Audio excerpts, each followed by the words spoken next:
ഹരി ഓം. എല്ലാവർക്കും നമസ്കാരം. കേനോപനിഷത്തിലേക്ക് സ്വാഗതം. ഉപനിഷത്തിൽ ഗുരു ഇവിടെ പറയുന്നു, നീ ബ്രഹ്മമെന്ന് പറഞ്ഞ് ഉപാസിക്കുന്നതൊന്നും ബ്രഹ്മമല്ല എന്ന്. ഒരു ചോദ്യം വന്നിട്ടുള്ളത്, ഈ ബ്രഹ്മം എന്ന് പറയുന്നതും ഈശ്വരൻ എന്ന് പറയുന്നതും വെവ്വേറെയാണോ? പിന്നെയുള്ള ചോദ്യം, ഈ ക്ഷേത്രങ്ങൾ വൈദിക വേദത്തിൽ പരാമർശിക്കപ്പെട്ടിട്ടുള്ളതാണോ ഈ ദേവീദേവ സങ്കല്പങ്ങളൊക്കെ? ഇപ്പം ഇന്ന് നമ്മൾ ആരാധന നടത്തുന്ന ഈ സംഗതികളൊക്കെ. പിന്നെ അതുമായിട്ട് അതിൻ്റെ അനുബന്ധമായ കുറച്ച് നടയടച്ചിട്ടാലുണ്ടാവുന്ന ഭക്തന്മാരുടെ ബുദ്ധിമുട്ടും അങ്ങനെയൊക്കെയുള്ള കുറേ കാര്യങ്ങളൊക്കെ പറയുന്നുണ്ട്.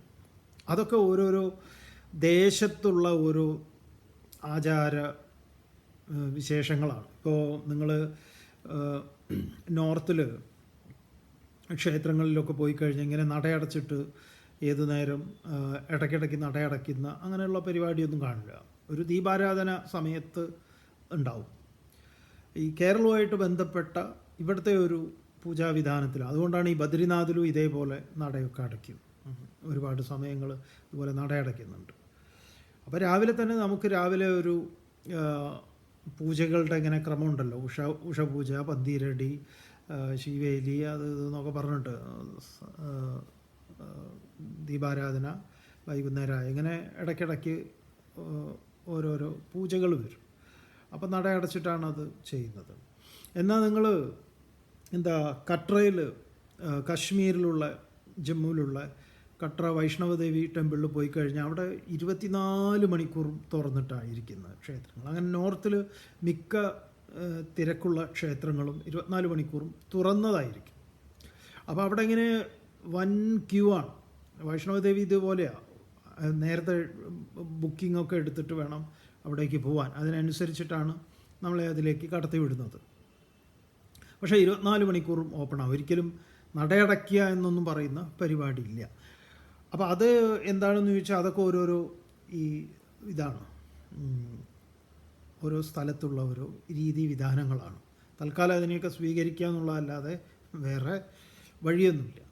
വൈദിക കാലത്ത് ക്ഷേത്രങ്ങളുണ്ടോ എന്ന് ചോദിച്ചാൽ ഇല്ല. ക്ഷേത്രങ്ങളൊക്കെ പിൽക്കാലത്തുണ്ടായിട്ടുള്ളതാണ്. അപ്പോൾ വൈദിക കാലത്തെ ദേവീദേവന്മാരെന്നൊക്കെ പറയുന്നത് പ്രത്യക്ഷനായിട്ടുള്ള ഈശ്വരനായിട്ട് സങ്കല്പിച്ചിട്ടുള്ളത് സൂര്യൻ, അതുപോലെ ചന്ദ്രൻ, പിന്നെ പഞ്ചമഹാഭൂതങ്ങളായിട്ടുള്ള ജലം, അഗ്നി, വായു, ഇതൊക്കെയാണ്, ഭൂമി, ഇതൊക്കെയാണ് പ്രത്യക്ഷമായിട്ടുള്ള, പ്രകൃതി തന്നെയാണ് പ്രത്യക്ഷമായിട്ടുള്ള ആരാധനയ്ക്ക് വേണ്ടി അവർ തിരഞ്ഞെടുത്തത്. വൃക്ഷങ്ങളെ ആരാധിക്കും, നദിയെ ആരാധിക്കും, അതിൽ സവിശേഷമായ തീർത്ഥഘട്ടങ്ങൾ, അങ്ങനെയുള്ള സങ്കല്പങ്ങളൊക്കെ ഉണ്ട്. അതൊക്കെ വളരെ പുരാതനമായിട്ടുള്ളതാണ്. ഈ ഈശ്വരൻ എന്നുള്ളതും ബ്രഹ്മം എന്നുള്ളതും ഇത് നമ്മൾ ഓരോ സന്ദർഭങ്ങളിൽ നമ്മുടെ ധർമ്മശാസ്ത്രങ്ങളിൽ പറഞ്ഞിട്ടുണ്ട്. ഇപ്പോൾ ബ്രഹ്മത്തിൻ്റെ നിർവചനം ഉപനിഷത്തിൽ പറയുന്നത്, യഥോവാ ഇമാനി ഭൂതാനി ജായന്തേ യേന ജാതാനി ജീവന്തി യത് പ്രയന്തി അഭിസംവിശന്തീതി തദ് ബ്രഹ്മേതി വിജിജ്ഞാസസ്വ എന്നാണ്. എവിടെ നിന്നാണ് ഈ കാണുന്നതെല്ലാം ഉണ്ടായത്? എവിടെയാണ് ഇതെല്ലാം നിലനിൽക്കുന്നത്? എവിടേക്കാണ് ഇതെല്ലാം ആത്യന്തികമായിട്ട് ഇതിൻ്റെ തിരോധാനം, ഇതിൻ്റെ ഉത്പത്തി, സ്ഥിതി, ലയം, അതാണ് ഇതിൻ്റെ ഉണ്ടാകലും നിലനിൽക്കലും ഇല്ലാതെയാകലും. അതിനെ ബ്രഹ്മമെന്നറിഞ്ഞാൽ, അപ്പോൾ അതിലാണിത് ഉണ്ടായത്, അതിലാണിത് നിലനിൽക്കുന്നത്, അതിലേക്കാണ് ഇതൊക്കെ ലയിക്കുന്നത്. അതാണ് ബ്രഹ്മത്തിൻ്റെ നിർവചനം. ഈശ്വരൻ എന്ന് പറഞ്ഞാൽ ഭരണശ്രേഷ്ഠൻ എന്നുള്ളതാണ്. അപ്പോൾ എന്താ, ഇത് തന്നെയല്ലേ? അതിൻ്റെ അർത്ഥത്തിനൊക്കെ വ്യത്യാസമുണ്ടോ എന്ന് ചോദിച്ചാൽ ഇല്ല, ഒക്കെ ഒന്ന് തന്നെയാണ്. അപ്പോൾ ഇവിടെ ഉപനിഷത്തിൽ ബ്രഹ്മശബ്ദം കൊണ്ടാണ് അതിനെ അർത്ഥമാക്കിയിരിക്കുന്നത്.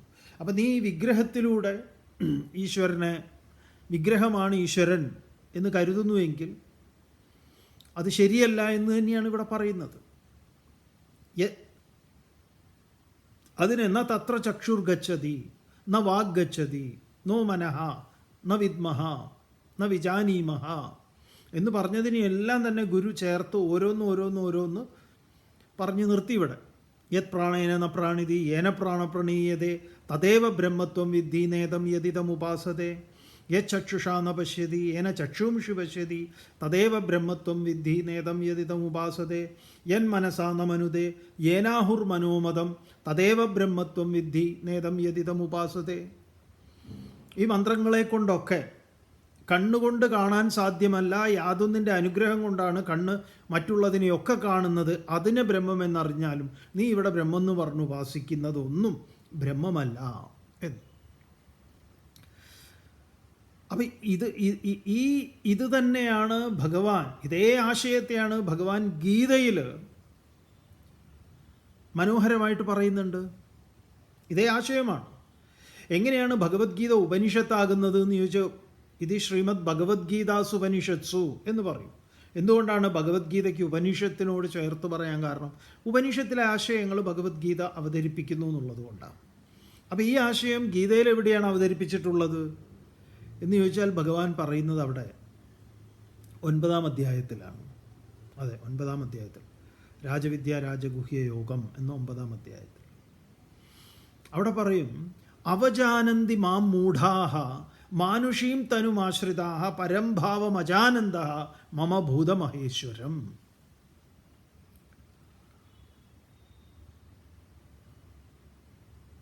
ഭൂതമഹേശ്വരം മാം, ഈ പ്രപഞ്ചത്തിൻ്റെ മുഴുവൻ എന്തൊക്കെ ഉണ്ടായിട്ടുണ്ടോ സകലതിൻ്റെയും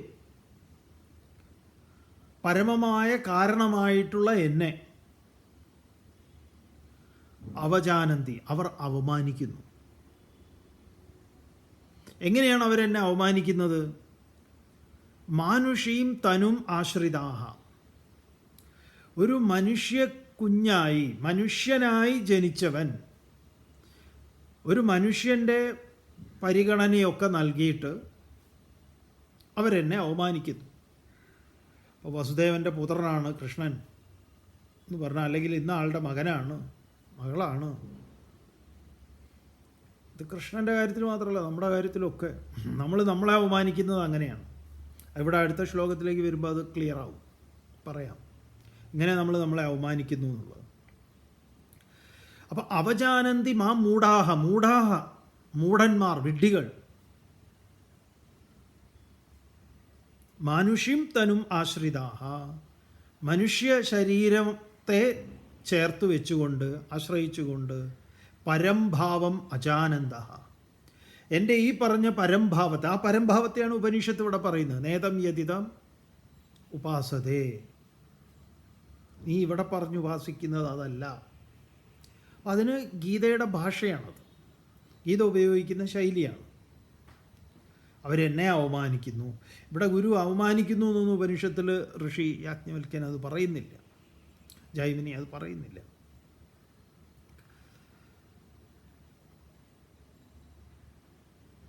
അങ്ങനെ പറഞ്ഞ് ഈ കേനോപനിഷത്തിൻ്റെ ആ പ്രകരണം അവസാനിക്കുന്നു.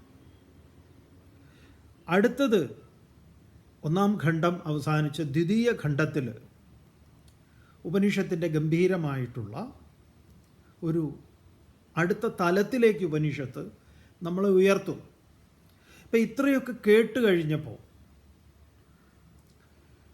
ഇത്രയും കേട്ട ശിഷ്യരെ ഗുരു നോക്കുന്ന സമയത്ത് ആരോ ഒന്ന് തലയാട്ടിയും തോന്നുന്നുണ്ട്. എന്തായാലും ചിലർക്ക് ഇത് മനസ്സിലായി എന്നൊരു ഭാവം ഗുരുവിലേക്ക് പ്രകടമാക്കി.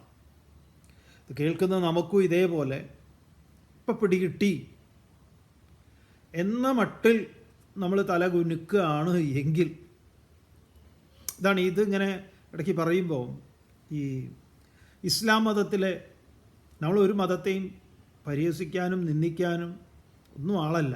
മതങ്ങളൊക്കെ സത്യമാണ് അതിൻ്റെ തലത്തിൽ. അതറിയാത്ത കുറച്ച് വിദ്വാന്മാരുണ്ട്, ഇടയിൽ കിടന്നിങ്ങനെ എന്താ പറയുക, ഓരോ മണ്ടത്തരങ്ങൾ പറയും. അപ്പോൾ അതിലുണ്ട് ചിലർക്ക് ഒരു ധാരണയുണ്ട്, ഈ അദ്വൈത ഫിലോസഫി എന്ന് പറയുന്നത് ഇസ്ലാം മുന്നോട്ട് വയ്ക്കുന്ന ആശയങ്ങളാണ്, ആദർശങ്ങളാണ് എന്ന്. അവരോട് നമ്മൾ വാദത്തിനും കലഹത്തിനും ഒന്നുമില്ല. അതുകൊണ്ട് ഇതിൽ വന്നിട്ട് ആരും കമൻ്റ് ഇടുകയും വേണ്ട. കാരണം അത് കുറേ ആയിട്ട് ഇത് നമുക്ക് മതിയായതാണ്. ഇതിനൊക്കെ മറുപടി പറയാൻ പോയിട്ട് രണ്ടാണ്. ഇത്രയും നിങ്ങൾ മനസ്സിലാക്കിയാൽ മതി.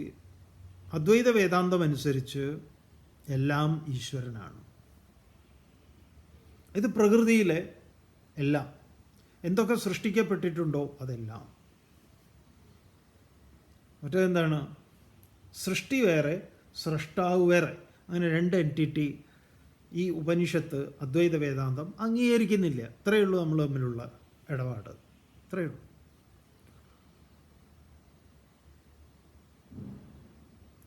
അപ്പോൾ നമുക്ക് മുന്നോട്ട് പോവാം. അപ്പം ഇവിടെ ഗീതയിൽ ഭഗവാൻ അങ്ങനെ പറഞ്ഞു. എന്താണ്? എൻ്റെ പരംഭാവത്തെ, ഉത്കൃഷ്ടമായ ഭാവത്തെ, ഈ ഭൂതങ്ങൾക്ക് മുഴുവൻ മഹേശ്വരനായ എന്നെ അറിയാതെ അവരെന്നെ അവമാനിക്കും. അതുതന്നെയല്ലേ ഇവിടെ പറഞ്ഞത് എന്ന് ചോദിച്ചാൽ അതെ. അപ്പം ഇത് കേട്ട് തലകുലുക്കിയ പിടികിട്ടി എന്ന മട്ടിൽ ആ തലകുലുക്കിയ ശിഷ്യന്മാരോട് ഗുരു വീണ്ടും ദ്വിതീയ ഖണ്ഡത്തിലെ 1-ാം മന്ത്രം കൊണ്ട് പറയുന്നു.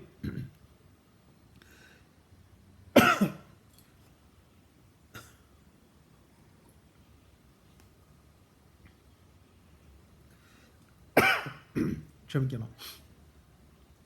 യദി മന്യസേ സുവേദേതി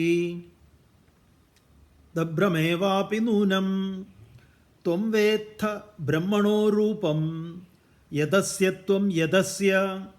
ദേവേഷ്വധനു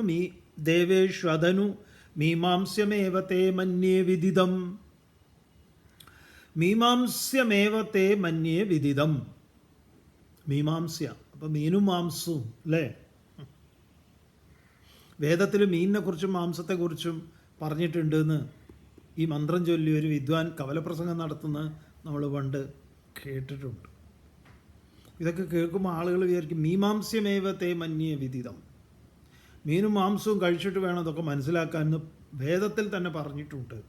അപ്പം ആരും എവിടെയാ നോക്കട്ടെ എന്ന് പറഞ്ഞു കഴിഞ്ഞാൽ ഇത് കാണിച്ചു കൊടുക്കും. മീമാംസ എന്ന് പറഞ്ഞാൽ മീനും മാംസമാണോ? അല്ല, ഇരിക്കട്ടെ. യദി മന്യസേ സുവേദ ഇതി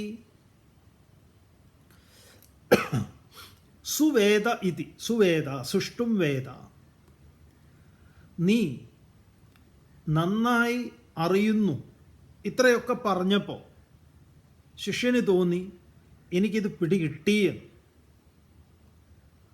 അങ്ങനെ നിനക്ക് നന്നായി നീ അറിയുന്നു എന്ന് യദി മന്യസേ, നീ കരുതുന്നു എങ്കിൽ ത്വം നീ ബ്രഹ്മണഃ രൂപം, ബ്രഹ്മത്തിൻ്റെ രൂപം, ദഭ്രമേവാപി, നീ ഒരല്പം മാത്രമാണ് അറിഞ്ഞത്,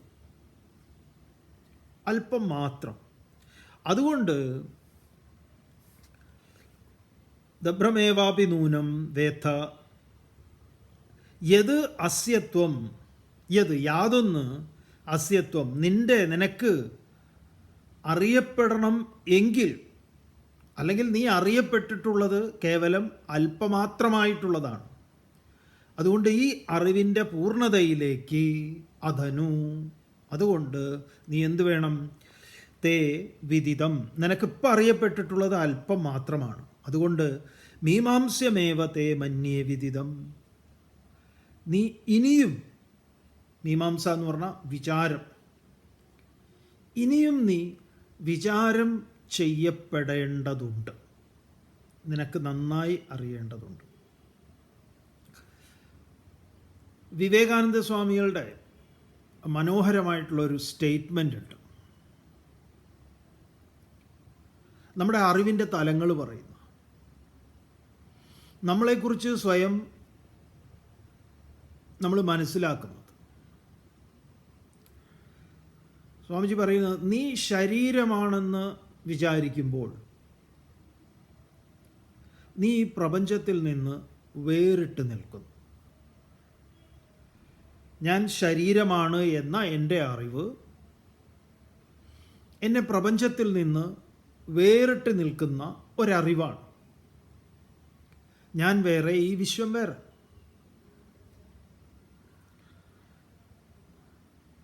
അടുത്തത് സ്വാമിജി പറയുന്നു, നീ ജീവനാണെന്ന് വിചാരിക്കുമ്പോൾ, അതല്ല നീ നിന്നെക്കുറിച്ച് ജീവനാണ് ഞാൻ എന്നാണ് നിൻ്റെ സങ്കല്പമെങ്കിൽ, നീ വിചാരിക്കുന്നതെങ്കിൽ, നിനക്കത് ഉറപ്പുണ്ടെങ്കിൽ, നീ ആ നിത്യാഗ്നിയിലെ ഒരു സ്ഫുലിംഗമാണ്.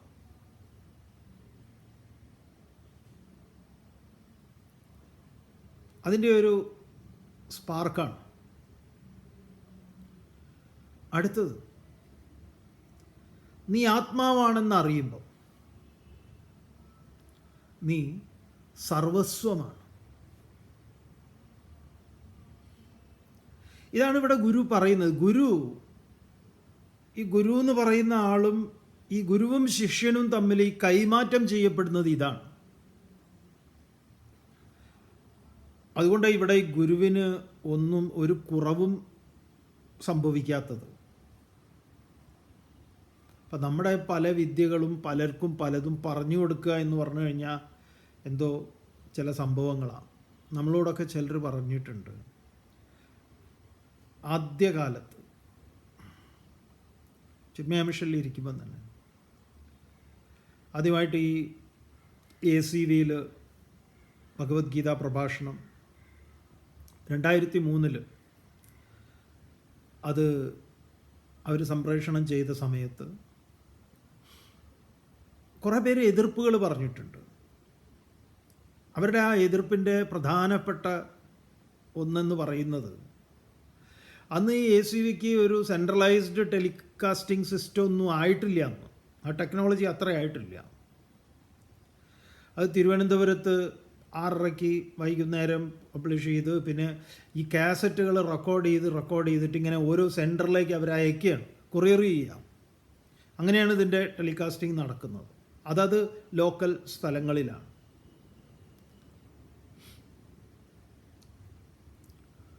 അപ്പോൾ നമ്മൾ കേട്ടിട്ടുള്ള ഒന്നാണ് ഇതിങ്ങനെ ഓരോ ഈ TV വഴി സംപ്രേഷണം ചെയ്യേണ്ടതല്ല ഭഗവത്ഗീത പോലുള്ള വിശുദ്ധ ഗ്രന്ഥങ്ങൾ.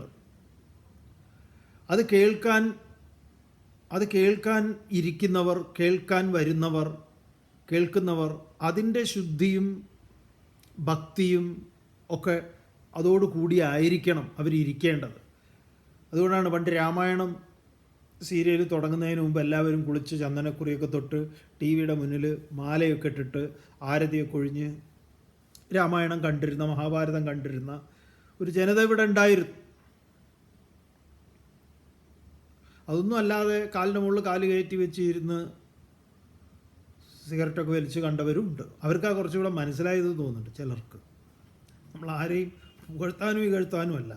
കാരണം ശ്രദ്ധാവാൻ ലഭതേ ജ്ഞാനം, ശ്രദ്ധയുണ്ടോ അവന് ജ്ഞാനം ഉണ്ടാവുന്ന. നിങ്ങൾ വിളക്ക് കത്തിച്ചുകൊണ്ടും മാല ഇട്ടതുകൊണ്ടും നിങ്ങളിൽ ഇതൊന്നും മോശം എന്നുള്ളതല്ല. വെറും കേവലം അത് മാത്രം കൊണ്ടാവുന്നതല്ല ഇത്. അത്രയേ ഉള്ളൂ പറയാൻ ഉദ്ദേശിച്ചത്. ഇതിപ്പോൾ അതൊക്കെ കുറച്ച് കൂടിയ പ്രശ്നമാണ് നമുക്കുള്ളത്. അപ്പോൾ അന്നത്തെ ഏറ്റവും വലിയ വിമർശനം നമ്മൾ കേട്ടിട്ടുള്ളത് ഇതാണ്, ഇത് ടെലികാസ്റ്റ് ചെയ്തത്, ഇങ്ങനെ ടെലികാസ്റ്റ് ചെയ്യുന്നത് ശരിയല്ല. ദൂരദർശനിലൂടെ അത് സംപ്രേഷണം ചെയ്യാൻ തുടങ്ങിയപ്പോഴോ അതിലേറെ അതിന് ഭയങ്കര വിമർശനങ്ങളാണ് നടന്നത്. കാരണം അതൊരു സെൻട്രലൈസ്ഡ് ടെലികാസ്റ്റ് ആയിരുന്നു.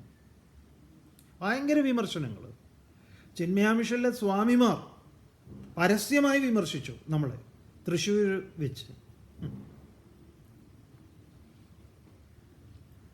ഇപ്പോൾ ഇവരൊക്കെ എന്താണെന്ന് പറയുക, ടിക്ടോക്കും ഇപ്പോൾ പല്ല് തേക്കുന്നതും കുളിക്കുന്നതും ഭസ്മം തൊടുന്നതും ഒക്കെ റീല് ചെയ്യുന്ന ആൾക്കാരാണ് ഇപ്പോൾ ഇവരൊക്കെ റീൽ രാജാക്കന്മാരാണ്. റീലാനന്ദ സരസ്വതിയും അതിൽ ആനന്ദം റീലിൽ ആനന്ദം കണ്ടെത്തുന്ന ആൾക്കാരാണ്. അവർക്ക് വേറെ പേരുകളുണ്ടെങ്കിലും. ഇവരെയൊക്കെ പരിഹസിക്കുകയാണോ സ്വാമി എന്ന് ചോദിച്ചാൽ അതെ, ഇവരെയൊക്കെ പരിഹസിക്കുക തന്നെയാണ്. ഇവർ ആ പരിഹാസത്തിന് യോഗ്യരാണ്. അതുകൊണ്ട് കാരണം അത് ഈ ആളുകൾ ഇങ്ങനെ ഇവരുടെ മുന്നിൽ ആവണക്കെണ്ണ കുടിച്ച പോലെ വന്നിരിക്കണം എന്ന് അങ്ങനെയുള്ളവർക്ക് മാത്രമേ ഇത് പറഞ്ഞു കൊടുക്കൂ എന്നൊന്നും ധർമ്മശാസ്ത്രം പറഞ്ഞിട്ടില്ല. ശ്രദ്ധാവാൻ ലഭതേ ജ്ഞാനം എന്ന, ശ്രദ്ധയുള്ളവന് ഈ ജ്ഞാനം ഉണ്ടാകുന്നു എന്നുള്ളതാണ്. അവന് ശ്രദ്ധ ഉണ്ടെങ്കിലാണല്ലോ അവൻ ഇത് കാണാൻ ശ്രമിക്കുന്നത്, അല്ലാതെ കാണേണ്ട കാര്യമില്ല. ഇപ്പോൾ നിങ്ങളും ഇത് ചിലപ്പോൾ നിങ്ങളുടെ ഫോണിലോ എന്തിലൊക്കെ ആയിരിക്കും നിങ്ങൾ കാണുന്നത്. നിങ്ങളിപ്പോൾ ഡ്രൈവ് ചെയ്തുകൊണ്ടായിരിക്കാം ഇത് കേൾക്കുന്നത്. നിങ്ങളുടെ ശ്രദ്ധ, നിങ്ങളത് കേൾക്കുന്നുണ്ട്, അത്ര തന്നെ. ചിലപ്പോൾ നിങ്ങൾ വീണ്ടും കേൾക്കും. അതുകൊണ്ട് നമ്മൾ ആമുഖമായിട്ട് ഇത് പറയുകയാണ്, അത് ഡ്രൈവ് ചെയ്യുമ്പോൾ കേൾക്കരുത്, അടുക്കളയിൽ കുക്ക് ചെയ്യുമ്പോൾ കേൾക്കരുത്, അടുക്കളയിൽ നിങ്ങൾ മത്സ്യമാംസാദികളാണ് പാചകം ചെയ്യുന്നതെങ്കിൽ കേൾക്കാനേ പാടില്ല, ഉപനിഷത്ത് അങ്ങനെയാണ് ഇങ്ങനെയാണെന്നൊക്കെ പറഞ്ഞു കഴിഞ്ഞാൽ നമ്മൾ സത്യത്തിൽ ഈ ഉപനിഷത്തിനെയും സനാതനധർമ്മത്തെയും കൊന്നു കുഴിച്ചു മൂടുന്നവനാണ്. വേറെ തർക്കമൊന്നുമില്ല. അപ്പോൾ ഇതൊക്കെ കാരണം ഇത്തരം കാര്യങ്ങളെല്ലാം നമ്മൾ ഒരുപാട് നമ്മുടെ ഈ ആധ്യാത്മിക യാത്രയിൽ നമ്മൾ നേരിട്ടിട്ടുള്ള ഒരാളാണ്. ഉപനിഷത്ത് ആശയങ്ങളെ, സനാതനധർമ്മത്തെ കൃത്യമായി ആ സനാതനധർമ്മത്തിൽ നിന്ന് സംസാരിക്കുമ്പോൾ ആ സനാതനധർമ്മത്തിൽ നിന്ന് മറുപടി പറയാൻ പറ്റാതെ മറ്റോരോന്ന് പറഞ്ഞ് ഇങ്ങനെ അവമാനിക്കുകയും അവഹേളിക്കുകയും ചെയ്യാൻ ശ്രമിക്കുന്നു എന്നുള്ളതേ ഉള്ളൂ. നമ്മൾ ആ ചൂണ്ടയിൽ കൊത്താറില്ല, വേറെ കാര്യം. പറഞ്ഞു വന്നത് ഇത്, ഈ അറിവ് വളരെ വളരെ പ്രധാനപ്പെട്ടതാണ്. അപ്പോൾ നിങ്ങളതിന്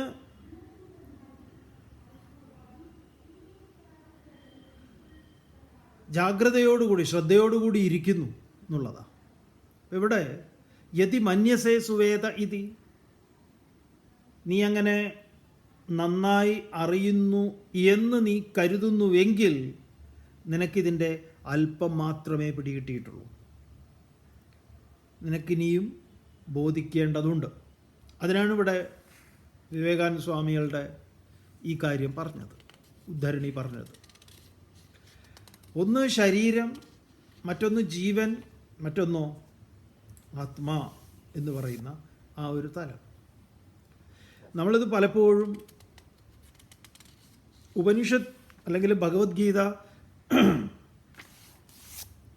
മന്ത്രങ്ങളെയൊക്കെ മനസ്സിലാക്കുന്ന സമയത്ത് നമ്മൾ പറയുന്ന ഉദാഹരണമുണ്ട്. അത് നമ്മുടെ വേദാന്ത ശാസ്ത്രത്തിലെ ഉദാഹരണം, നമുക്ക് ഏറ്റവും ഹൃദ്യമായിട്ടുള്ള ഉദാഹരണമാണ്. സമുദ്രജലത്തിൽ ആവിർഭൂതമായിട്ടുള്ള കുമിള എന്ന ജലത്തിൻ്റെ ഒരവസ്ഥയും തിരമാല എന്ന അവസ്ഥയും സമുദ്രമായിരിക്കുന്ന അവസ്ഥയും ശ്രീനാരായണ ഗുരുദേവൻ ദൈവദശകത്തിൽ പറയുന്ന ആഴിയും തിരയും കാറ്റും ആഴവും പോലെ ഞങ്ങളും മായയും നിൻ മഹിമയും നീയും എന്നുള്ളിലാകണം. അവിടെ എണ്ണി പറയുകയാണെങ്കിൽ ആഴി, തിര, കാറ്റ്, ആഴം, അതായത് തൽക്കാലം നമ്മൾ കാണുന്ന സമുദ്രതീരത്ത് പത കാണുന്നുണ്ട്, വന്ന് തിരയടിച്ച് പോകുമ്പോൾ. നുരയുണ്ട്, കുമിളകളുണ്ട്, തിരമാലയുണ്ട്. ഇതെല്ലാം അതത് ഭാവങ്ങളെ സ്വീകരിച്ചുകൊണ്ടിരിക്കുകയാണ് എങ്കിൽ ദഭ്രമേവാപി നൂനം, അവരെ അതിനെ അല്പമാത്രമായിട്ടേ അറിഞ്ഞിട്ടുള്ളൂ. അവർക്ക് എന്ത് ചെയ്യാനുണ്ട്? ഇനിയും മനനം ചെയ്യേണ്ടതുണ്ട്. അങ്ങനെ മനനം ചെയ്ത് അവരറിയേണ്ടത് എന്താണ്? അവരുടെ ഒടുക്കത്തെ അറിവ് എന്താണ്?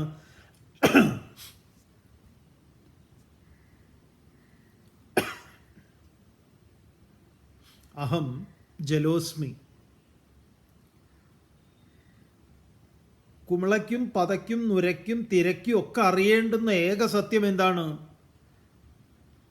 അഹം ജലോസ്മി, ഞാൻ ജലമാകുന്നു. ഞാൻ ജലമാകുന്നു എന്നതാണ് അവരെ സംബന്ധിച്ച് അവരുടെ ശരിയായ അറിവ്. ഈ നുരാ പത കുമിള എന്നൊക്കെ പറയുമ്പോഴോ സമുദ്രത്തിൽ നിന്നവർ വേറിട്ട് നിൽക്കുന്നു, അല്ലെങ്കിൽ അതിൻ്റെ ഒരു സ്ഫുലിംഗമാണ്, സ്ഫുരണമാണ്, നേരത്തെ പറഞ്ഞതുപോലെ. പക്ഷെ ജലമാണെന്നറിയുമ്പോഴോ സർവസ്വമാണ്. ഇതാണ് ഇനിയും നിനക്കറിയേണ്ടതുണ്ട് എന്ന് ഗുരു ഇവിടെ പറഞ്ഞത്. അതിനാണ് നമ്മൾ പറഞ്ഞത് ഈ ഗുരു കൈമാറ്റം ചെയ്യപ്പെടുന്നത്, ഈ കൈമാറ്റം ചെയ്യപ്പെടലിൽ ഗുരുവിന് പ്രത്യേകിച്ച് ഒന്നും നഷ്ടപ്പെടാനില്ല. അതിനാണ് നമ്മൾ ഈ TVC ഇതിൽ ടെലികാസ്റ്റ് ചെയ്യുന്ന കാര്യം പറഞ്ഞത്, ഒന്നും നഷ്ടപ്പെടാനില്ല. അപ്പോൾ ഇവരൊക്കെ ഇത് കേട്ടിട്ട് നേരെയായി പോകും. നേരെയാവട്ടെ, മനസ്സിലാക്കട്ടെ. അല്ലല്ല, അവരിങ്ങനെ വേറെ ഓരോരോ പ്രഭാഷണങ്ങളൊക്കെ നടത്തട്ടെ, നല്ലതല്ലേ.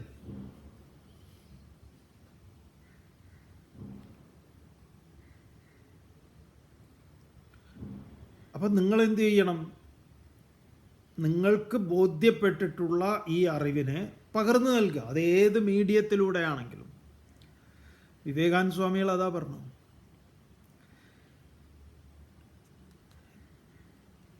ഗിരിഗഹ്വരങ്ങളിൽ നിന്നും ആശ്രമ കവാടങ്ങളിൽ നിന്നും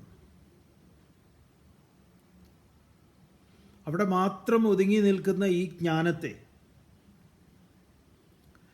കവലകൾ തോറും വാരി വിതറാൻ ഞാൻ ആഗ്രഹിക്കുന്നു. സ്വാമിജി ഇന്ന് ഈ സോഷ്യൽ മീഡിയ ഒക്കെ ഇത്ര ആക്റ്റീവായിട്ട് നിൽക്കുന്ന എന്താ പറയുക, ഈ ശാസ്ത്ര സാങ്കേതിക വിദ്യ രംഗം ഇത്രമേൽ വളർന്നിരിക്കുന്ന സമയത്ത് സ്വാമിജി ഈ കാലത്താണ് ഉണ്ടായിരുന്നതെങ്കിൽ ഇതിനെ എത്രമാത്രം ഉപയോഗിച്ചിട്ടുണ്ടാവും? ഈ സത്യം ജനങ്ങളിൽ എത്തിക്കാൻ അതാ പ്രധാനം. ഇതിപ്പോൾ ഓരോ കവലയിൽ പോയി നിൽക്കണ്ടല്ലോ. ഇപ്പോൾ നമ്മൾ ആശ്രമത്തിൻ്റെ ലൈബ്രറിയിൽ ഇരുന്നിട്ടാണ് ഇത് പറയുന്നത്. ലോകത്തിൻ്റെ ഏതൊക്കെ ഭാഗത്തുനിന്ന് വേണമെങ്കിൽ നിങ്ങൾക്കത് കേൾക്കാം. നിങ്ങളുടെ സൗകര്യത്തിന് ഇത് വീണ്ടും കേൾക്കാം. താല്പര്യമുണ്ടെങ്കിൽ നിങ്ങൾക്ക് ആർക്കെങ്കിലും അയച്ചു കൊടുക്കാം. നമ്മൾ പഠിച്ചത്, മനനം ചെയ്തത്, ബോധ്യം, ഇതൊക്കെയാണ് നിങ്ങളുമായിട്ട് പങ്കുവയ്ക്കുന്നത്.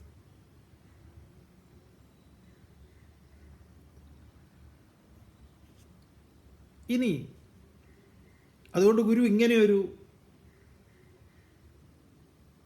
പ്രഖ്യാപനം നടത്തി. നീ അറിഞ്ഞു എന്ന് കരുതുന്നുണ്ടെങ്കിൽ നീ അല്പം മാത്രമേ അറിഞ്ഞിട്ടുള്ളൂ, കുറച്ചുകൂടെ നിനക്ക് അറിയാനുണ്ട്. പൂർണ്ണമായി നിരാശപ്പെടുത്തിയിട്ടില്ല, പക്ഷേ ഒന്നുകൂടെ മുന്നോട്ടേക്ക് പോകാനുണ്ട്. അങ്ങനെ ഇരിക്കുമ്പോൾ വേറൊരു വിദ്വാൻ മൂപ്പരെങ്ങനെ ഗുരു നോക്കിയ സമയത്ത് മൂപ്പരൊരു സ്റ്റേറ്റ്മെൻ്റ് തന്നെ അടിച്ചു. ഭയങ്കര സംഭവമാണ്. മൂപ്പര് പറയുന്നതാണ് രണ്ടാമത്തെ മന്ത്രം. നാഹം മന്യേ സുവേദേതി നോന വേദേതി വേദച യോനസ്തദ്വേദ തദ്വേദ നോന വേദേതി വേദച. ഇവനാള് കേമന, ഇവനാള് ചില്ലറക്കാരനല്ല. എന്താ മൂപ്പര് പറഞ്ഞത്? നാഹം മന്യേ സുവേദേതി ന അഹം മന്യേ സുവേദ ഇതി. ഇപ്പം ഗുരു ഇങ്ങനെയാണല്ലോ, ഓരോരുത്തരെയായിട്ട് ഇങ്ങനെ നോക്കുമല്ലോ. അപ്പോൾ ഇവൻ്റെ മുഖത്തേക്ക് ഇങ്ങനെ നോക്കിയപ്പം ഇവൻ പറയുകയാണ്, എന്താ അവൻ പറയണത്? നാഹം മന്യേ സുവേദേതി ന അഹം മന്യേ സുവേദ ഇതി. അഹം ഞാൻ, സുവേദ വേദത്തെ നന്നായി അറിയുന്നു എന്ന് ഇതി ന മന്യേ ഞാൻ നന്നായി അറിയുന്നു എന്ന് ഞാൻ കരുതുന്നില്ല. ഇതാണ് മൂപ്പരുടെ ആദ്യത്തെ സ്റ്റേറ്റ്മെൻറ്റ്. എനിക്ക് ഈ പറഞ്ഞ സംഭവത്തെ നന്നായി അറിയാം എന്ന് ഞാൻ കരുതുന്നില്ല. നാഹം മന്യേ സുവേദ ഇതി. എന്നാൽ നോ ന വേദ ഇതി, അറിയില്ല എന്നും ഇല്ല. എനിക്കറിയില്ല എന്നാണോ എന്ന് ചോദിച്ചാൽ അങ്ങനെയല്ല. അറിയോ എന്ന് ചോദിച്ചാലോ അങ്ങനെയുമല്ല. ഈ ഉപനിഷത്തിൻ്റെ ഈ ഒരു എന്തൊരു മനോഹരമെന്നാ നോക്കി നോക്കൂ നിങ്ങൾ. ഇതിങ്ങനെ മനനം ചെയ്യാൻ തന്നെ നല്ല രസമാണ്. നാഹം മന്യേ സുവേദേതി നോന വേദേതി വേദച. അടുത്തത് യോനസ്തദ്വേദ തദ്വേദ. അപ്പം അഹം സുവേദ ഇതി ന മന്യേ, നന്നായി അറിയുന്നു എന്ന് ഞാൻ കരുതുന്നില്ല. നോ ന വേദ ഇതി, അറിയുന്നില്ല എന്നും കരുതുന്നില്ല. വേദച്ച അഹം വേദച്ച, ഞാൻ അറിയുന്നുണ്ട്. എന്താണടാ നിനക്ക്, വിശക്കുന്നുണ്ടോ?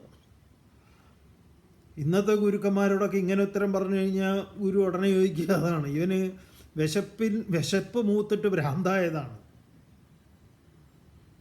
ഈ ജഗതി ഒരു സിനിമ ഉണ്ടല്ലോ, ഈ നമ്മുടെ മോഹൻലാലും പിന്നെ ആ മലയുടെ മുകളിൽ ജ്യോതി കാണിക്കാന്ന് പറഞ്ഞ് കൊണ്ടുപോകുന്നതിന് തൊട്ട് മുമ്പ് കോഴിയെ മേടിച്ച് വെച്ചിട്ട് അത് കഴിക്കുന്ന ഒരു നടിയുണ്ട്, അത് രേവതി. അതെ, ആ രേവതിയെക്കുറിച്ച് ജഗതി നടത്തുന്ന ഒരു സ്റ്റേറ്റ്മെൻ്റ് ഉണ്ട്, എടാ ഇവക്ക് വിശപ്പ് മൂത്ത് ഭ്രാന്തായതാണെന്ന്. അതുപോലെ ഇവിടെ ഗുരു ചോദിക്കും ശിഷ്യനോട്, ഇവിടെ ചോദിക്കുന്നില്ല നിനക്കെന്താടാ വിശന്നിട്ട് വിശപ്പ് മൂത്ത് ഭ്രാന്തായോ, എന്താ ഇവൻ പറയുന്നത്? എനിക്ക് അറിയാം എന്ന് ഞാൻ കരുതുന്നില്ല. ഓ ശരി, അറിയില്ല എന്നും ഞാൻ കരുതുന്നില്ല. ഓക്കെ, എനിക്ക് അറിയാം, അത് ശരി. വേദച്ച അറിയുന്നുമുണ്ട്. അടുത്തതാ മൂപ്പരിടത്ത് നഹ. നഹ എന്ന് പറഞ്ഞാൽ നമ്മുടെ, ഞങ്ങളുടെ കൂട്ടത്തിൽ. അപ്പോൾ ഇവിടെ ബഹുവചനം പ്രയോഗിച്ചപ്പോൾ അവിടെ വേറെ ആരൊക്കെയോ ഉണ്ട്, കുറച്ച് വിദ്വാന്മാരും കൂടെ ഉണ്ട്, ഇത് കേൾക്കാൻ കുറച്ച് പേരുണ്ട്. നഹ നമ്മുടെ കൂട്ടത്തിൽ, യഹ യാതൊരുവനാണോ, തത് ഇതിനെ ഞാൻ പറഞ്ഞ ഈ കാര്യത്തെ വേദ അറിയുന്നത്. എന്താ പോവും പറഞ്ഞത്? ഞാൻ അറിയുന്നില്ല എന്ന് എനിക്കറിയാമെന്ന് ഞാൻ കരുതുന്നില്ല, അറിയില്ല എന്നും ഞാൻ കരുതുന്നില്ല, അറിയുന്നുണ്ട് എന്ന എൻ്റെ ഈ വാക്കിനെ നമ്മുടെ ഈ കൂട്ടത്തിലുള്ള ആർക്കൊക്കെ തദ്വേദ, ഞാൻ പറഞ്ഞതിനെ അറിഞ്ഞിട്ടുണ്ടോ? എന്താണ്? നോനവേദ ഇതി വേദച്ച, അറിയുന്നില്ല അറിയുന്നുണ്ട് എന്നത് അവർക്കറിയാം. ഓരെ ഇവൻ ആള് തിരക്കിട്ടില്ലല്ലോ. അതെ, മൂപ്പര് ഒരു മൂന്നാമനെയും കൂടെ ഉൾപ്പെടുത്തിക്കൊണ്ട് മൂപ്പരുടെ സ്റ്റേറ്റ്മെൻ്റ് അങ്ങോട്ട് പൂർത്തീകരിച്ചു. ഞാൻ ബ്രഹ്മത്തെ വ്യക്തമായി അറിയുന്നു എന്ന് കരുതുന്നില്ല, അറിയുന്നില്ല എന്നും കരുതുന്നില്ല, അറിയുന്നുണ്ട്. ഗുരു നമ്മുടെ കൂട്ടത്തിൽ ആർക്കാണ് എൻ്റെ ഈ പറഞ്ഞ സ്റ്റേറ്റ്മെൻറ്റ് നന്നായി അറിയുന്നത്, അവർക്ക് കാര്യം അറിയുന്നു അറിയുന്നില്ല എന്നുള്ളത്.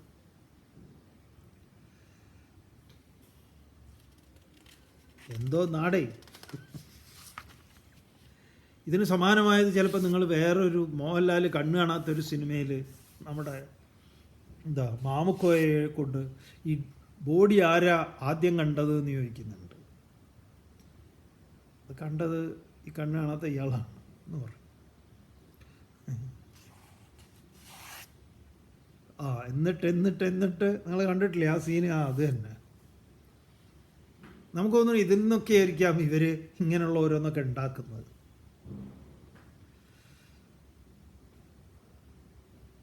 ചിന്മയാനന്ദ സ്വാമികൾ ഇതിനൊരു നല്ല രസമുള്ള കഥ പറയുന്നുണ്ട്.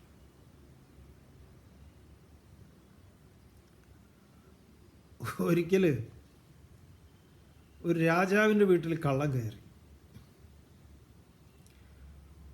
അങ്ങനെ ഈ കള്ളനെ പിടിക്കാൻ വേണ്ടി ഭടന്മാർ ഓടി. കള്ളൻ ഭയങ്കര ഓട്ടക്കാരനാണ്, ഉസൈൻ ബോൾട്ടിനെ പോലെ ഇവനെ ഓടി കാട്ടിൻ്റെ ഉള്ളിലേക്ക് ഓടിക്കയറി. അങ്ങനെ ഈ കാട്ടിൻ്റെ ഉള്ളിൽ മൂപ്പരൊരു ചെറിയ പർണശാല കണ്ടു. അതൊരു ഗുരു, അവിടെ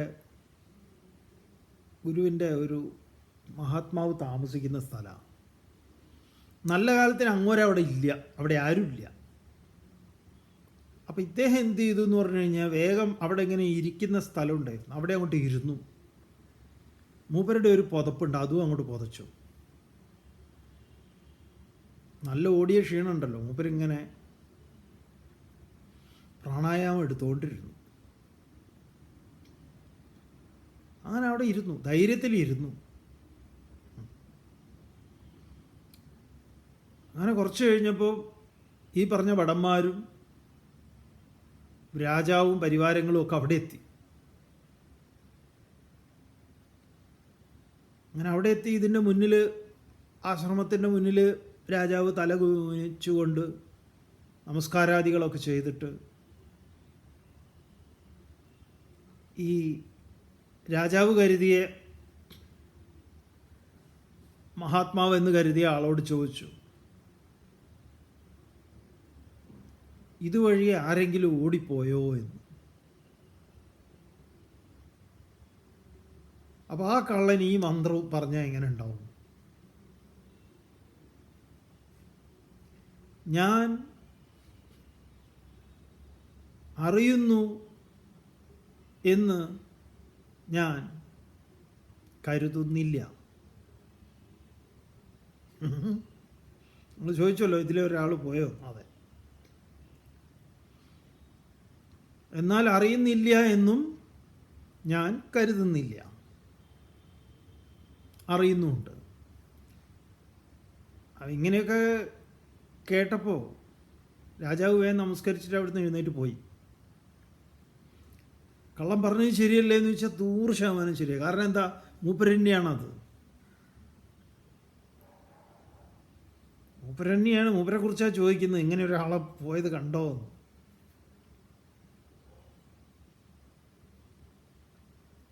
സ്വാമിജി അത് മനോഹരമായിട്ട് പറയും. എന്തുകൊണ്ടെന്നാൽ അടുത്ത മന്ത്രം കൊണ്ടത് പൂർത്തീകരിക്കുക. യസ്യാമതം തസ്യ മതം, മതം യസ്യ ന വേദസഃ, അവിജ്ഞാതം വിജാനതാം വിജ്ഞാതമവിജാനതാം, യച്ചക്ഷുഷാ ന പശ്യതി ഏന ചക്ഷുംഷി പശ്യതി. അതിൻ്റെയൊക്കെ കലാശക്കൊട്ടാണിത്. ഇവിടെ എന്താണ്? യസ്യ, യസ്യ യാതൊരുവന്, അമതം ആർക്കാണോ അറിയാൻ കഴിഞ്ഞിട്ടില്ല എന്ന്,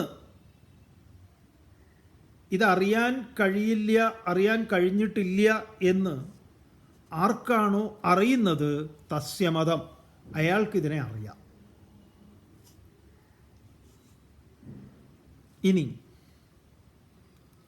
യസ്യ മതം, ആർക്കാണോ ഇത് അറിയാം എന്നറിയുന്നത്, സഹ നവേദ, അവനിതിനെക്കുറിച്ച് ഒന്നും അറിയില്ല. അവന് വാസ്തവത്തിന് അറിയില്ല. ഇതാണ് ഈശത്തിൽ തദ്ദൂരെ തദന്തികെ യസ്യ മതം സഹ നവേദ. അതുകൊണ്ട് വിജാനത, നന്നായി വിചാരം ചെയ്ത് ഉറപ്പിച്ചിട്ടുള്ള, അനുഭവവേദ്യമാക്കിയിട്ടുള്ളവർക്ക് അവിജ്ഞാതം, പൂർണ്ണമായി അറിയപ്പെടാത്തതാണ് ബ്രഹ്മം എന്ന്. അതാണ്. അതുകൊണ്ട് അവിജാനതാം, പൂർണ്ണമായി അറിയുന്നില്ല എന്നാർക്കാണോ ബോധ്യമുള്ളത് അവർക്ക് വിജ്ഞാതം, അത് അറിയപ്പെടുന്നതുമാണ്. എന്തുകൊണ്ട്? തന്നിൽ നിന്ന് അന്യമായിട്ടുള്ള ഒന്നിനെ മാത്രമേ ഈ പറഞ്ഞതുപോലെ അറിയുക എന്ന് പറയുന്ന കാണുക, കേൾക്കുക, രുചിക്കുക, സ്പർശിക്കുക ഇത്യാദി കാര്യങ്ങളെല്ലാം തന്നെ നടക്കുന്നത്. അപ്പം ഈ അറിവ് എന്ന് പറയുന്നത് ആരാണ്? അല്ലെങ്കിൽ ത്രിപുടി ഉണ്ടാവും. ത്രിപുടി എന്ന് പറഞ്ഞാൽ അതാണ്. കാണാനൊന്ന്, കാണാൻ, അതാണ് ദൃശ്യം എന്ന് പറയുന്നത്. പിന്നെ ദൃക്കുണ്ട്, പിന്നെ വിവേകമുണ്ട്. കാണപ്പെടാൻ ഒന്നുണ്ട് ദൃശ്യങ്ങളായിട്ട്, കാണാനായിട്ട് കണ്ണുണ്ട്, കാണുക എന്ന് പറയുന്ന ഒരു പ്രക്രിയയുണ്ട്. ദൃക്ക്, ദൃശ്യ, വിവേകം, ഇത് ഈ ത്രിപുടി എല്ലാ ഇന്ദ്രിയങ്ങളെ, ജ്ഞാനേന്ദ്രിയങ്ങളെ സംബന്ധിച്ചും ഇതാണ്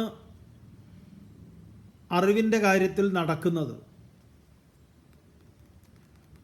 അതിനാണ് ആത്മോപദേശത്തിൽ ഗുരുദേവൻ അറിവിലുമേറി അറിഞ്ഞിടുന്നവൻ തൻ ഉരുവിലുമൊത്ത് പുറത്തുമുജ്വലിക്കും കരുവിന് കണ്ണുകൾ അഞ്ചും ഉള്ളടക്കുക എന്ന് പറയുന്നത്.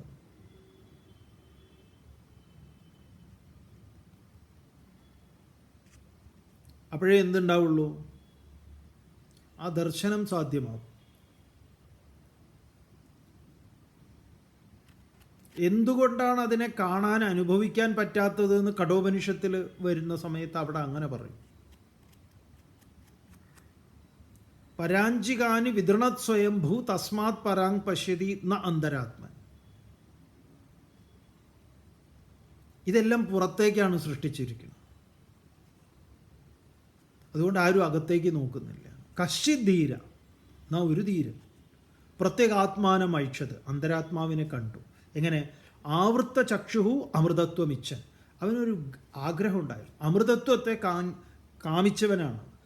മാറ്റമില്ലായ്മയെ, മരണമില്ലായ്മയെ ആഗ്രഹിച്ച് അവൻ കണ്ടു, അവൻ അനുഭവിച്ചു. എങ്ങനെ? ആവൃത്ത ചക്ഷുഹു, കണ്ണുകളെ ഉള്ളടക്കി. ഏതാ കണ്ണുകൾ? കണ്ണ്, മൂക്ക്, നാക്ക്, ത്വക്ക്, ചെവി, ഇന്ദ്രിയങ്ങൾ. അപ്പം ഇവിടെ അറിയാം എന്ന് പറയുന്നവൻ അറിയില്ല, അറിയില്ല എന്ന് പറഞ്ഞവനോ അവനറിയാം. ഇതിനെക്കുറിച്ച് എന്താ അറിയാം അവന്? ഇതറിയാൻ പറ്റില്ല എന്നറിയാം. അത് തന്നെ. അതുകൊണ്ട് എങ്ങനെയാണ് ഇതിനെ അറിയുക? അതിൻ്റെ വഴി എന്താ? അപ്പോൾ ഇത് ചുരുക്കി പറഞ്ഞാൽ ഇത് അറിയാനൊന്നും പറ്റില്ല എന്നാണോ ഉപനിഷത്ത്? അങ്ങനെയാണോ പറയുന്നത്? അങ്ങനെയല്ല, അങ്ങനെ പറഞ്ഞിട്ടില്ല. ഗുരു പറഞ്ഞു, മക്കളെ, നാളെ എങ്ങനെയാണ് ഇത് അറിയേണ്ടത് എന്നത് നിങ്ങൾ ഓരോരുത്തരും ശ്രമിക്കേണ്ടതാണ്. ഞാൻ നിങ്ങൾക്ക് പറഞ്ഞു തരാം നാളെ, എന്നല്ല. ഓം പൂർണ്ണമദഃ പൂർണ്ണമിദം പൂർണ്ണാത് പൂർണ്ണമുദച്യതേ പൂർണ്ണസ്യ പൂർണ്ണമാദായ പൂർണ്ണമേവാവശിഷ്യത്തെ. ഓം ശാന്തി ശാന്തി ശാന്തി. ഹരി ഓം.